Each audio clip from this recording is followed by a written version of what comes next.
Welcome to Reclaiming My Family's Story, Cultural Trauma and Indigenous Ways of Knowing, brought to you by the College of Arts and Sciences, the History Department, the Ohio State Newark Earthworks Center and its Indigenous Arts and Humanities Grant, and American Indian Studies at The Ohio State University.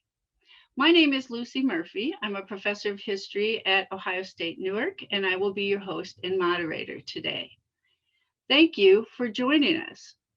Today, my friend, Dr. Melissa Beard Jacob, will present an Indigenous autoethnographic study of her family's story of survival through the Native American boarding school system.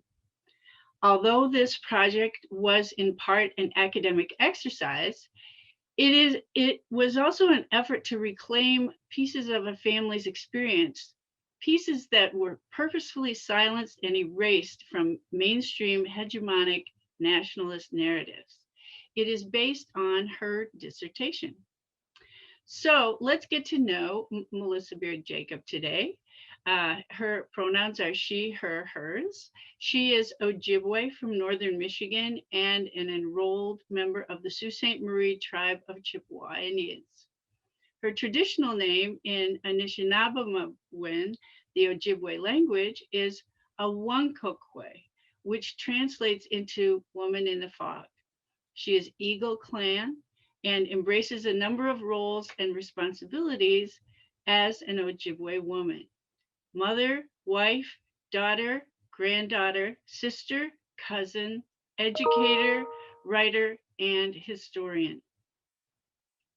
Melissa received her PhD in cultural studies from George Mason University, and her research interests include Native American boarding school histories, collective memory and cultural trauma, indigenous methodologies, and performance theory. Melissa also holds a BA in journalism from Michigan State University and an MA in film and media studies from Wayne State University. So before I turn it over to Dr. Jacob, I would like to offer a land acknowledgement. I acknowledge that the land that the Ohio State University occupies is the ancestral and contemporary territory of the Shawnee, Potawatomi, Delaware, Miami, Peoria, Seneca, Wyandot, Ojibwe, and Cherokee peoples. Specifically, the university resides on land ceded in the 1795 Treaty of Greenville and the forced removal of tribes through the Indian Removal Act of 1830. I want to honor the resiliency of these tribal nations and recognize the historical contexts that have affected and continue to affect the indigenous peoples of this land. So with that introduction, let me mention the plan today. Dr. Jacob will speak for about 30 minutes, and then she will take your questions, and we will open things up for discussion. If you are interested in asking a question, please write it in the Q&A function at the bottom of your screen on Zoom. Now, without further ado, let me pass you over to Dr. Melissa Beard Jacob, who will take us on an exploration of reclaiming my family's story, cultural trauma, and indigenous ways of knowing. Thank you so much, Lucy. So I'm going to just take a moment here to share my screen because I do have some slides today to share with you all. Okay.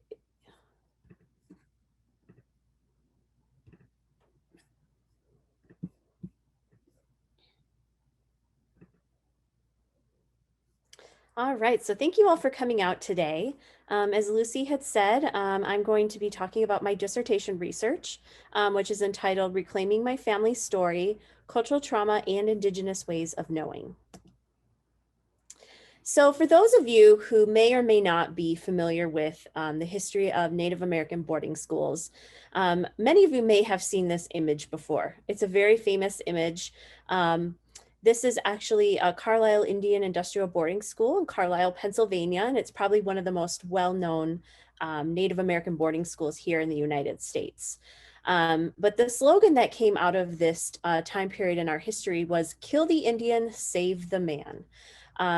Now, you may or may not have heard this slogan before, but this was said by Richard Henry Pratt, who was the founder of Carlisle Indian Industrial Boarding School.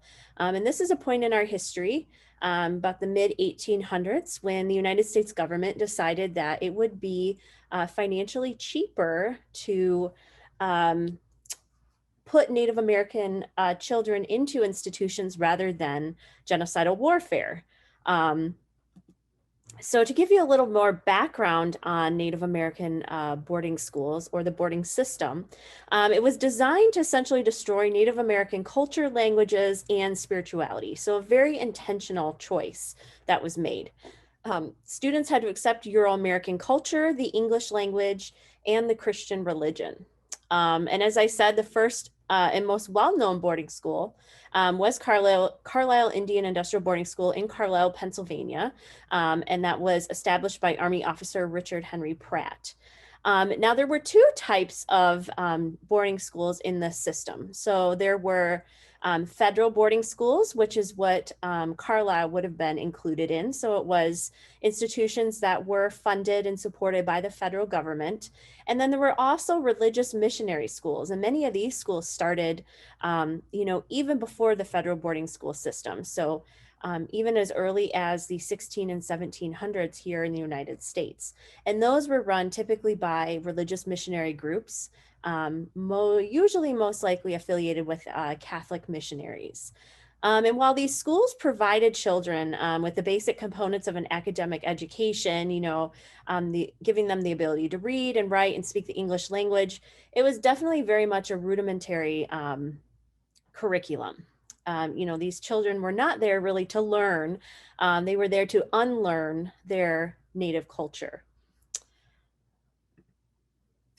So this photograph here, this is from the National Native American Boarding School Healing Coalition that I am a part of. This is a map to give you an idea of how many schools there were in total here.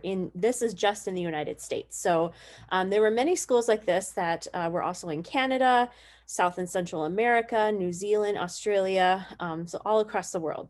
But here in the United States, we had over 357 schools that were identified as either a missionary boarding school or a federal Native American boarding school. And as you can see here on the map, Ohio did actually have one. It was a Shawnee missionary school. But today I'm going to be focusing my research on the state of Michigan, and particularly an industrial boarding school there in Mount Pleasant. But before I jump into my specific research, I wanted to also point out that you will see on this map here that 64 schools remain open today. And so I also often get questions from folks that say, well, wait, their schools are still open. And yes, many of them actually did stay open until the 1970s or 1980s. But there was a point when they were taken over by many tribal nations. So if we think about Haskell Indian School, those have become tribal colleges. And so we've seen a little bit of a flip in the fact that, as the tribes resumed, ownership of those places, they kind of made them into spaces where natives can come and reclaim their culture rather than be stripped of it. So I wanted to just point that out in case folks are looking at this and saying, wait, they're still open. Yes, there are boarding schools open, but they're functioning very differently than they did historically. So jumping into my research, as I said, I do embrace my project as an Indigenous autoethnographic study of my own family's story. I do see this as an academic exercise, but also a method of healing, ceremony, and reclamation. It was through the collection and synthesization of the histories of the Holy Childhood School of Jesus and the Mount Pleasant Indian Industrial Boarding School, in which I was able to create a narrative of the Michigan Indian boarding school experience that has not been told before.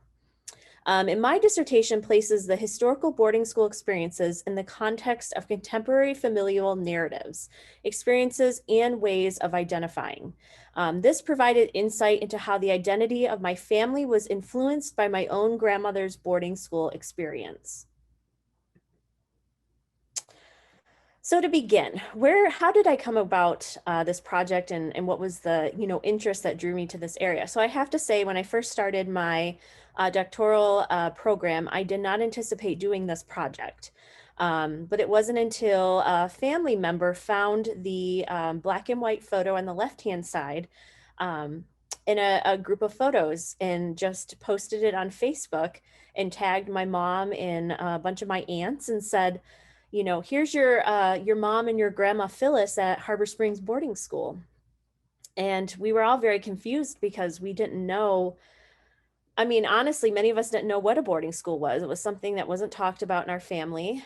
And we had no idea that my grandmother, or my mom's mother, had went. And so the little girl in the front row there in the suspenders is my grandma. And then my great aunt Jeannie is towards the left-hand side. She's wearing kind of like a handkerchief with, it looks like she's eating something. And I've also been told actually all the children in this photo are relatives of some, cousins from some sort. So that's kind of where my journey began, is this photograph was discovered and there were lots of questions. When did she go? Why didn't she talk about this?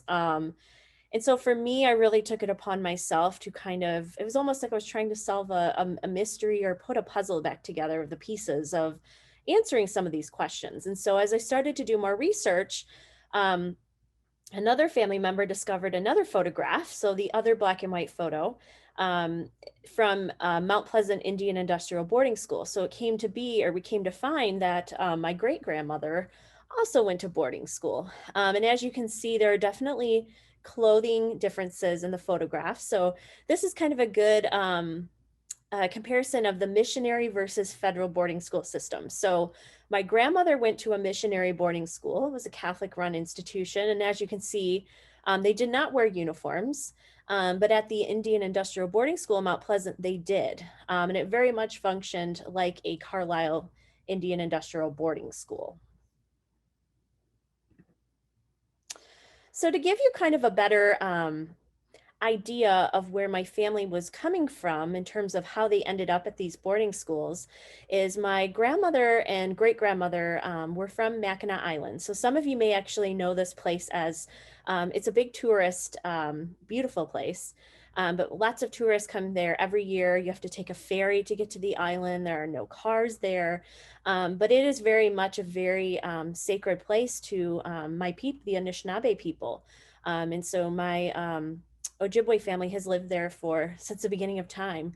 And this will give you kind of a visual example of seeing how far they were coming from home. So Harbor Springs boarding school, I would say, is probably closer in terms of maybe 2 hours away, but Mount Pleasant is significantly far away from Mackinac Island. It's in the state of Michigan, or central Michigan. And I think they definitely chose that place strategically in terms of attempts to separate Native children from their families and to put distance between them. So today I'm going to focus most of what I'm going to talk about on the Mount Pleasant Indian Industrial Boarding School experience. So I'm going to be talking about my great-grandmother's experience, which of course feeds into my grandmother's experience, and then also my own experience. And so here you can see a photograph of, this is one of the buildings at Mount Pleasant. The children, of course, are lined up in a very military regiment style. And then the bottom photograph is myself, my sister, and my aunt. And we actually went to the grounds of the school. This is a few years back. On June 6th every year, they have an honoring, healing, and remembering event where tribal members can come, folks that may have had family that went to the school. And it's a way to honor those who we may have lost at the school, students that went and died, but also to remember the survivors and the resiliency of our communities, and the fact that many of us have family who went there and came out, and we still have our close ties to our culture. And so it was a really awesome event. I think it was definitely a very somber event as well, because going there and seeing these buildings and these spaces and trying to imagine, my great grandmother there and all the experiences she may have had. But there was a moment too when my aunt, leaned over to me and whispered, and said, this is pretty amazing that we're on this land and we have, they had jingle dancers there dancing a healing dance, and folks were speaking Ojibwe. And so, excuse me, she had said that it was just a very powerful moment to be experiencing, practicing our culture out in the wide open on a space that once it was not allowed. And so it was a really, really cool to get to experience this with my family, and definitely something that I'd like to go back to, now that I have my own child, and to be able to let her experience that and kind of see how far and how resilient we are as Native people, coming out of this cultural trauma, and still remaining strong and true to our traditional ways. So here are some more historical photographs of Mount Pleasant. As you can see, it was a very large campus. There were lots and lots of different buildings, and some of them currently are standing. Right now, the Saginaw Chippewa Indian tribe has ownership of the buildings, and they are in the current process of deciding if they would like to turn them into, a museum or a cultural spot, or what they would like to do. Do they want to reclaim them? Are they too hard? Is it too hard for folks to see that reminder? So lots of conversation that's been going on in terms of what do we do with these spaces now that they still remain. So to give you a little more information about the Mount Pleasant Indian Industrial Boarding School, it was established by Congress in 1891 in Mount Pleasant, Michigan. Native children from obviously Michigan attended, but also Minnesota, Wisconsin, and New York. Again, they provided basic academic instruction in addition to vocational and religious training.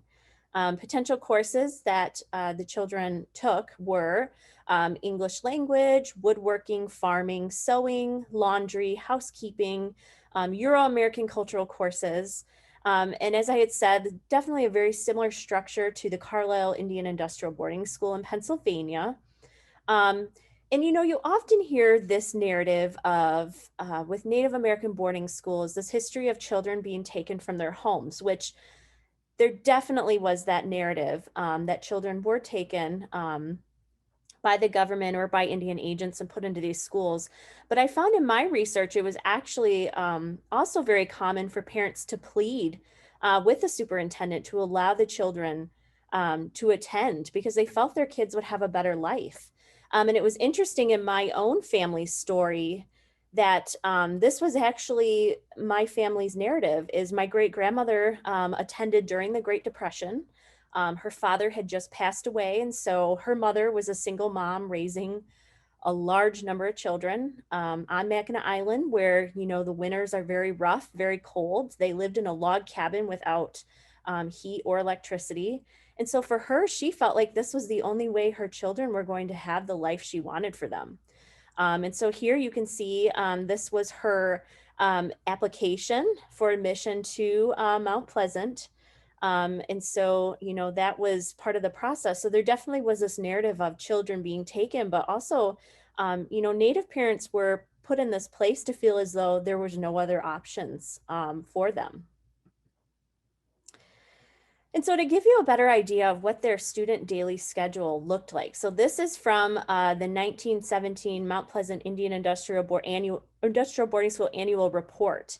And it shows you that these children, were up at 5:30 a.m. and like hour by hour, they had different activities to do. Breakfast, assembly call, physical training. And so a lot of their day was spent doing a lot of vocational training. So they tended to do a lot of, a lot of the free labor to keep the school running. So washing clothes, making food. The boys would tend the garden and the farm animals. So they had a very long day. And as you can see, they went from 5:30 a.m. and then they had, of course, in a very regiment military style, taps and lights out at 9:15. And it's hard to imagine there was children going to the school as young as 5 years old and going through this type of a strict schedule. I just cannot imagine how hard that was for them. This photograph here is the girls' dormitory. As you can see, the were lots of beds spaced together. The genders were separated, so boys and girls were separated in 2 different dorms. It was very interesting because when I went to tour um, the grounds of Mount Pleasant a few years back, our tour guide, he was a Saginaw Chippewa Indian tribal member, said that when the tribe first came to look at these buildings to take ownership, they had said that this building in particular had a room that was padded, but the door had no door handle on it. So there was no way to, once you were inside the room, there was no way to exit. And so there were lots of really horrific stories of some of these buildings, particularly with the young girls, having spaces like this. So a padded on, and the state of Michigan told them that this was a place where they practiced their instruments. But I'm thinking that you would need a doorknob to leave the room. So I'm not, I think that was their way of trying to cover up what that space was really used for. And, you know, there were lots of stories when I did interviews about, you know, the experiences of students that attended the school. You know, girls were under a lot of scrutiny. They were very afraid of girls sneaking out, getting pregnant, meeting up with boys. And so there was a lot of supervision that happened within a lot of these gendered spaces at Mount Pleasant. Also a photograph here from a sewing class. So as I had said, lots of vocational training. So the girls were taught to sew. There actually was a domestic science cottage on campus that they would go to and learn how to cook, you know, make linens, keep house essentially. You know, there was this idea of the Victorian womanhood where Native women were taught how to be housewives, which interesting enough, once they returned to um, you know, their reservations or their traditional home life, they really weren't set up to be successful in a job because they were teaching them such gendered notions of work that many of these women went back and were kind of forced to either go into laundry or kind of mending. I know many of the women in my family, they gained a lot of sewing skills, crocheting skills, so they were able to get jobs in that field. But, you know, unfortunately, they didn't learn a lot of things that they could take with them to put them in a place to be economically successful. Again, here's a picture from the domestic science class. So this is in the cottage. As you can see, they had a large kitchen where women went to learn how to cook. They all, again, wore uniforms. It was very much a military formality in the ways that they were taught.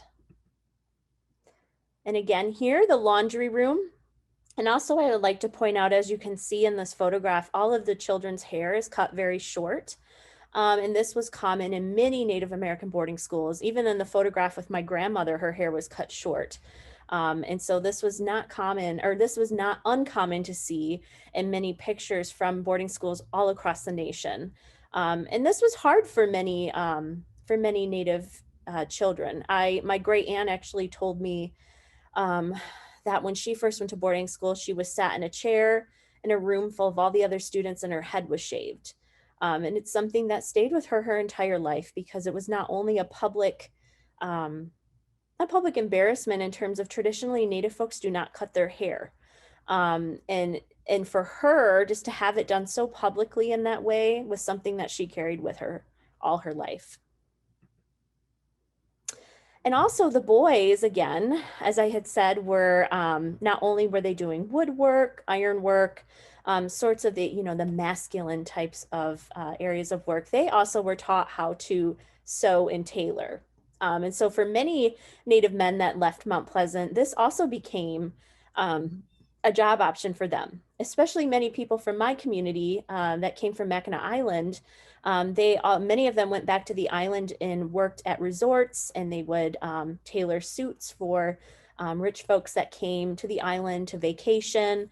Again, many of them worked in kitchens and cooked or cleaned at hotels and restaurants. So as you can see, the vocational skills that these kids were learning really definitely set them in a place, set them in a very social economic place. There was not any movement for them after they came out of the schools. So I want to move a little bit back into my story here. I'm going to check the time. Okay.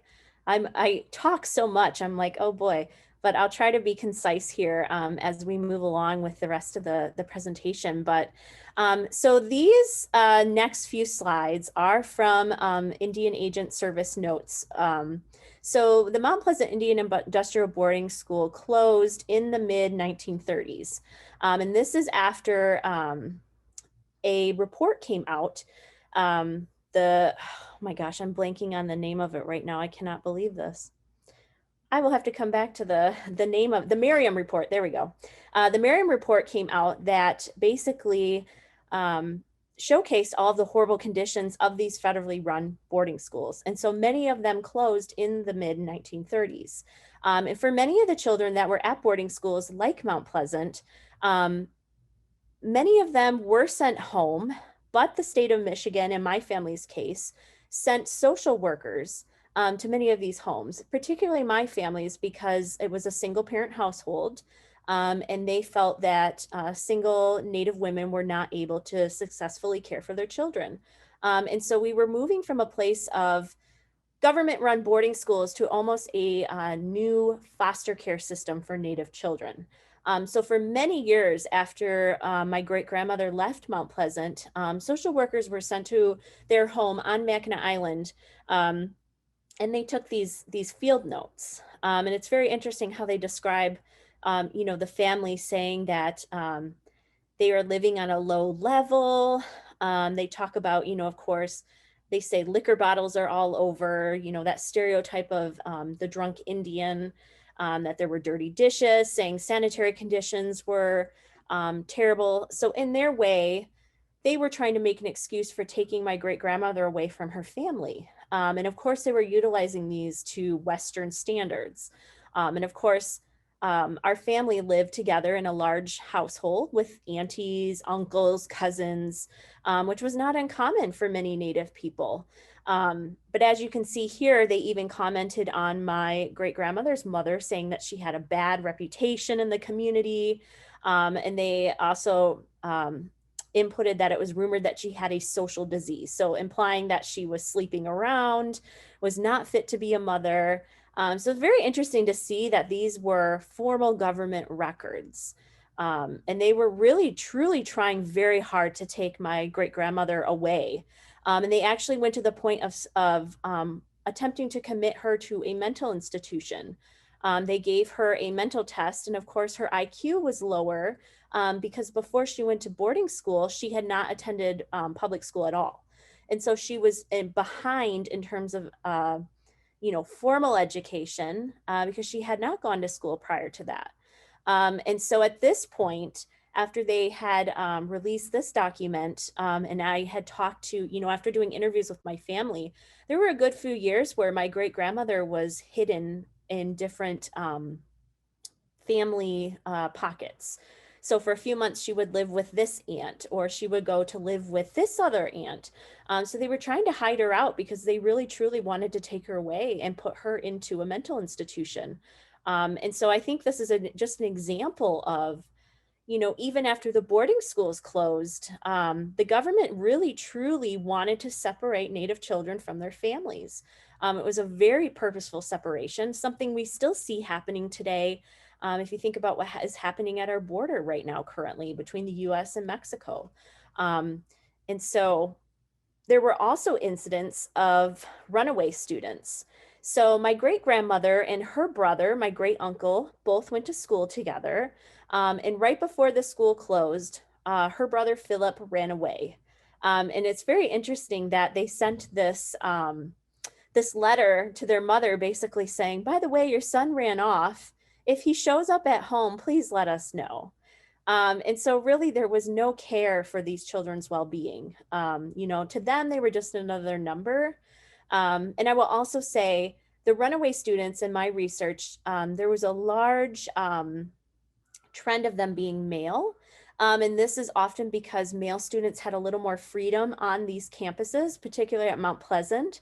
They were able to go out into the fields or the gardens, and the girls were very much, kept into their small spaces like the laundry, the dormitory. because again, they wanted to protect them, and this, stereotype of the, promiscuous Native woman. And so you often see that young men were the ones who were running away more so than often. So additionally, when I went to Mount Pleasant for the Day of Honoring, Healing, and Remembering, while we were touring the grounds, we came along this wall. And this was known as the Wall of Tears. And as you can see in the one photograph on the right-hand side, there are like 3 different knobs. And our tour guide told us that when they were there with representatives from the state of Michigan, they were told that those were places to tie up horses. And one of the tribal members said, but those are not very large hooks to tie up a full-grown horse. So to them, this was a place where, after they found out through interviewing former students, this is where children were put for punishment. And we would, have to think that those hooks were to tie up children. And there's also lots of carvings. You can see where they were forced to stand by the wall. Many of them carved their initials. Just a very somber place, but an example of many of the punishments that these students experienced while they were at boarding school. Additionally, not only were there a number of incidents of students being punished, there were a lot of student deaths as well. And Mount Pleasant in particular had over 250 deaths that were never accounted for. And they are actually currently working to find more information on some of these students and what may or may not have happened to them. And it's very interesting because as I was doing my own research, I found that one of our relatives was actually included on that list. So Eva May, was only 14 years old. And she would have been a great aunt of mine who attended Mount Pleasant. And she unfortunately died of encephalitis lethargica. And she unfortunately was returned to the family and is buried in the family plot on Mackinac Island.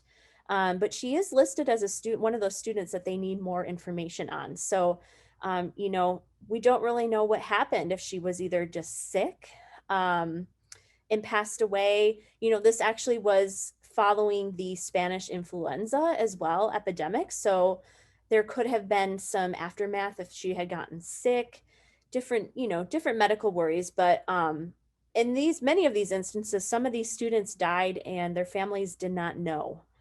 They did not receive word. They weren't able to bury them. So fortunately enough, with our family, we were able to bury her on Mackinac Island with the rest of the family remains. But it's sad to think how many families did not get closure after their loved one passed.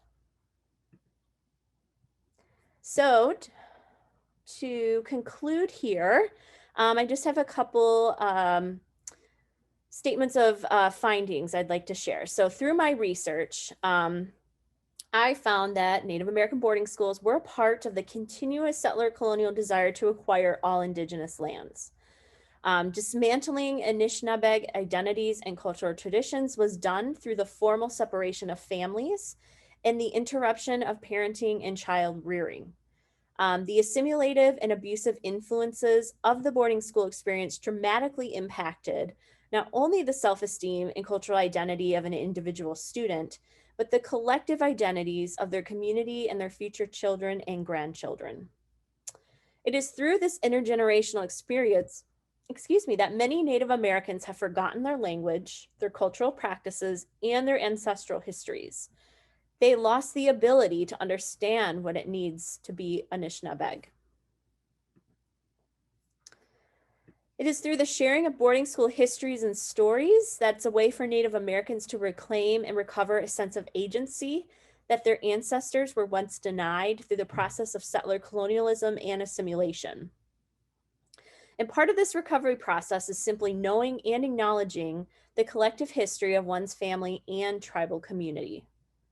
It is through collective memory that a group identity develops and provides space to heal from the loss of collective cultural practices and traditional language. And the boarding school survivor testimonies assist in providing intergenerational healing among families, which is crucial and important as the children and grandchildren of survivors are often more withdrawn and distant from the evolving collective narrative. And so I wanted to end here with sharing some photographs of my family and honoring our 4 generations. Well, now 5 that I have a daughter, 5 generations of Anishinaabe, right? So I have my grandmother and great-grandmother, my great-grandmother, my mom and my grandma, and then me and my grandma. And so I always utilize this slide to point out that not only did my grandma and great-grandmother physically experience the boarding school system and the traumas that came along with that experience, but my mother and I also, were impacted by this. And it's an intergenerational impact that is going to continue for generations. And is something that now that we understand their boarding school story and their histories and experiences, it gives us a better idea of some of those missing pieces. So as I had said, I kind of thought of this project as a puzzle, putting together different pieces, understanding why, my grandmother never wanted us to speak Anishinaabe in the house. She herself could understand it, but she never spoke it. Just all these different little things coming together. I think we understand a lot more now, and are thankful for the pieces of our culture that were still passed to us through the generations, despite this immense trauma that many generations of our family experienced. And so that is the end. Okay, I don't think I went over too much, but that's the end of the formal presentation. Here's my contact information if you're interested in reaching out at a later point. But I think we're going to open up to some questions here now anyways. Indeed. Thank you so much, Melissa. That was wonderful. We do have some questions. I wanted to start with one question from Mark Dawes, was asking, was attendance voluntary at these schools? And did natives have to pay tuition at the schools? Oh, good question. So yes, attendance was voluntary, but I will say there were instances, depending on the region. I will say in Michigan, there were not students being, forcibly taken, but I have heard of stories in other states where different missionary schools, children were taken, and the Indian agent said, if you don't give us your children, we're not going to give you your rations for the next few months. And so they were at this point of like, well, we need to survive.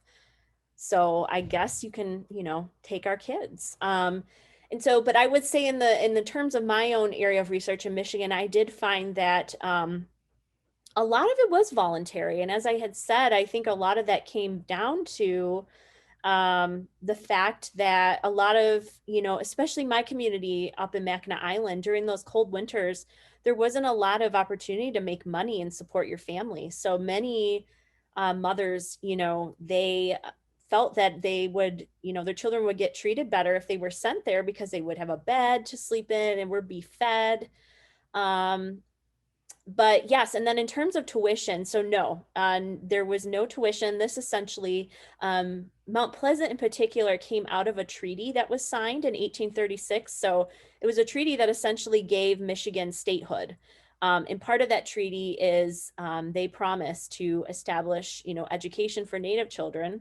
And unfortunately, it was in the form of a boarding school. So no, there was no tuition. It was fully funded by the federal government. And even in the missionary, the opposite side with the missionary schools, those were funded by the churches. So there was no tuition for really any of the schools. Thank you. Here's another question from John Lau. Was conversion to Christianity and Christian church worship important at Mount Pleasant? Was traditional spirituality suppressed? Yes. I will say that in my research, I found a lot of ethnographies of children that went to Mount Pleasant, and they talked about having to do traditional ceremonies in secret. So many of them would find spaces, in some of these dormitories, or even the boys, especially because they had more ability to, as I had said, free reign of, they could go in the woods and things like that. So they would try ways to, they would, to be able to do ceremony traditionally. And also, one of the archaeologists said that when they were doing ground, survey of the grounds of Mount Pleasant, they found lots of different, like pipes and beads and different things that would be used during ceremony hidden in the grounds. And actually, the gazebo was a place where they would hide a lot of these things and sneak out at night to be able to, perform close to traditional ceremony. And then also they did have, so on the weekends, on Sundays, students were encouraged to go to churches, so they could go to a Protestant or Catholic church. And I think, in my personal opinion, I think students chose to go because for them it was a way to leave the school, because they got to actually go out into the town. It was kind of like their one trip into town. So to me, I think a lot of the children decided to do it just so they could get out of the campus and kind of explore.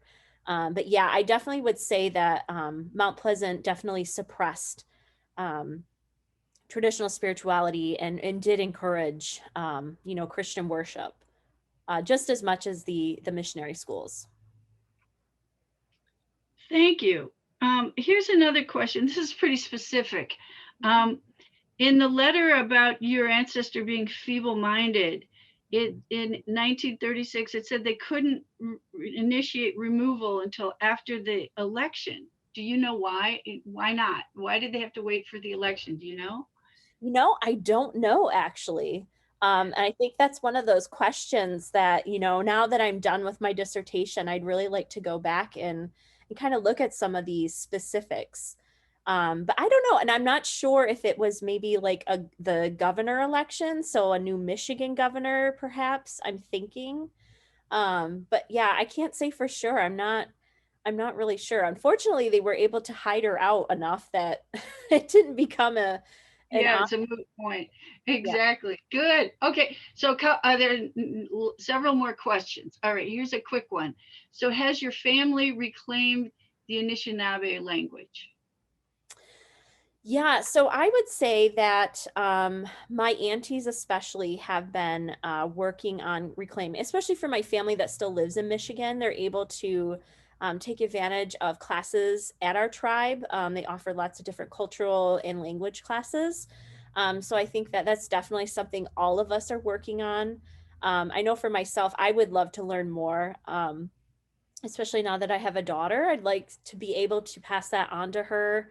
Unfortunately for me, I only know, some short phrases. I'm definitely not fluent by any means. I think in a dream world, I would love if our family could become fluent again. But yeah, I definitely think that's one of our big pieces we'd like to reclaim is the language for sure. We have several other questions about culture. Um, one is Emma Lagan asks, in what ways was culture able to be carried on and reclaimed after the boarding school generation? You've just mentioned language, but is there anything you think was lost? Miigwech, for your time and sharing your story. Yeah, yeah. Obviously, yes, I definitely think language was a lost piece of that. One of my cousins said that um, to her, it was this weird, like, it's kind of hard to explain. It's just like this weird experience of like knowing you're native, but not really having the space to publicly claim that or to publicly exercise that. So, one of my cousins, who she did not go to boarding school, but many of her siblings did, she said that, growing up on Mackinac Island, it was like she described it as like when the sun goes down is when all of our, elders get together and talk about the old ways or talk about share stories. And so I think that for a lot of these people that attended boarding school, I think they were just truly trying to survive, especially in the place that my family was from. They returned from this boarding school with skills that they really could not translate into where they lived. And so they were just trying to do what they could to make a living, survive. But I would say in terms of my immediate family, I definitely see, I will say when my grandmother got older, um, I definitely saw her trying to incorporate. And I think once she had grandchildren, it was really important for her to try to pass on some of these things. So taking us to powwows and ceremonies, and sharing stories about growing up on Mackinac Island.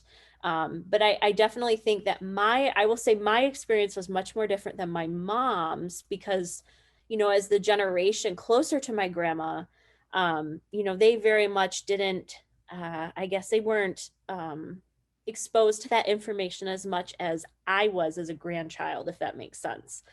So I think as my grandmother got older, it was very important for her to share that information, but she also had more of that lifetime to kind of work through some of those, identity issues and feelings of shame.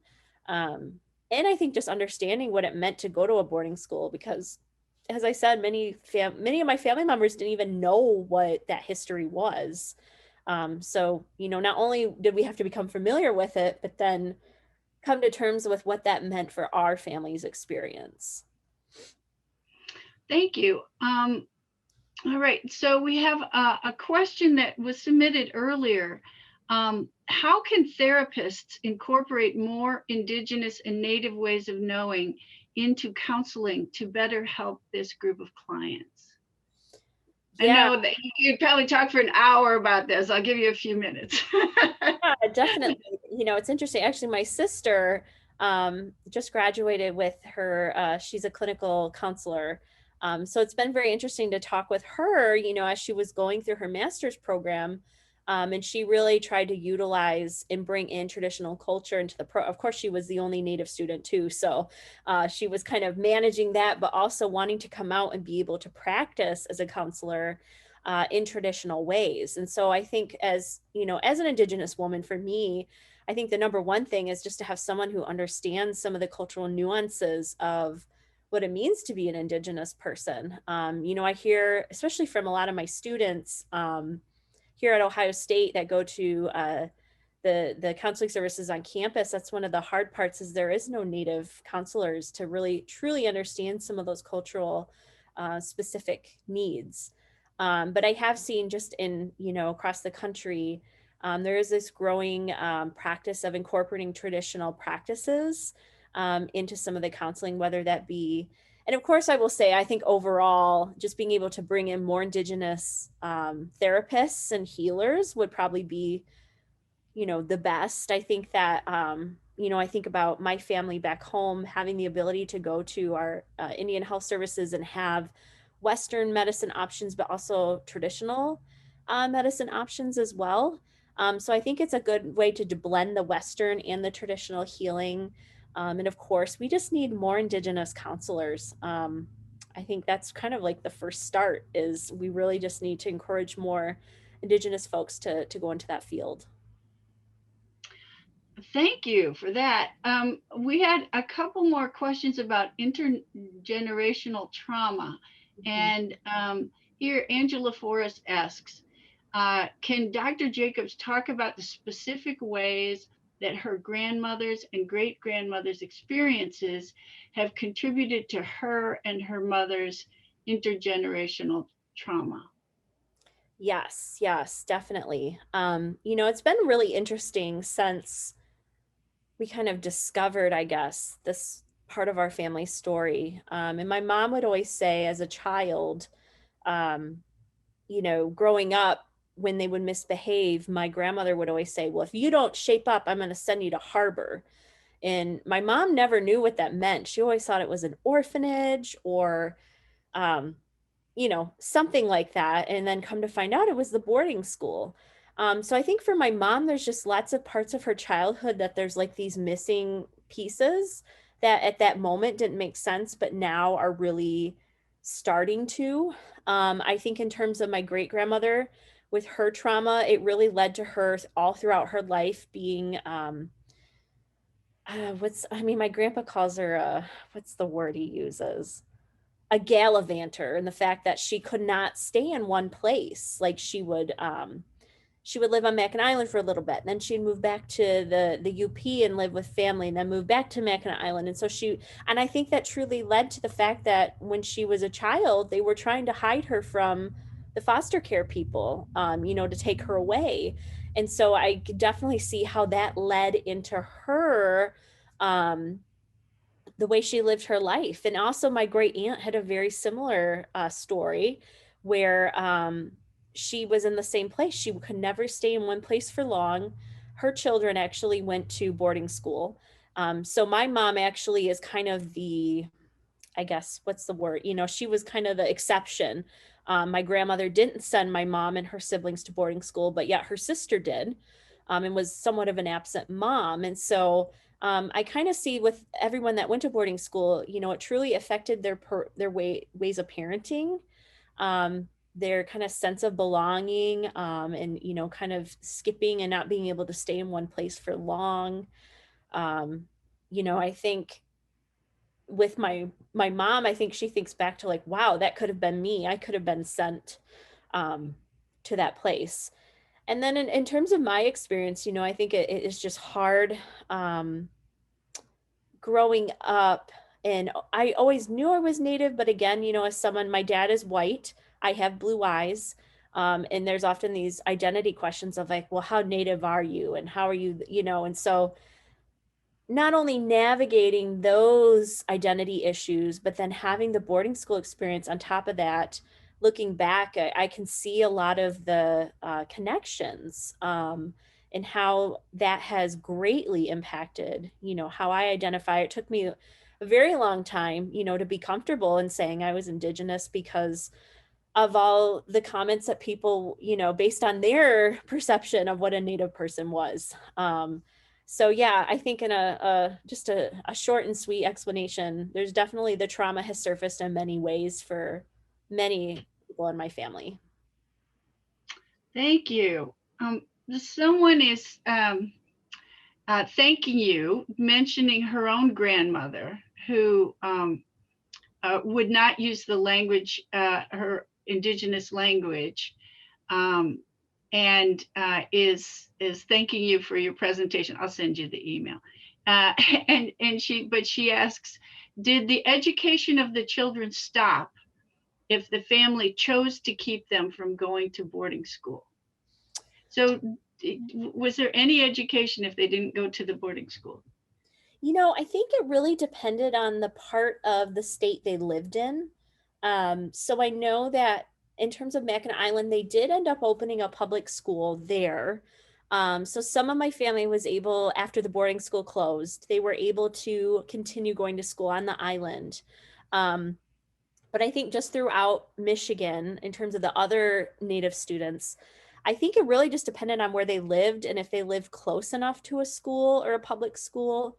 So I think it was kind of a very situational experience. I know with my grandmother, she only went to school until 8th grade, and then she just was like, nope, I'm done. And I think a lot of that, again, was contributed to her boarding school experience. Like I think education for her was just, it was tarnished. Like she just didn't really want anything to do with it because of what she had experienced.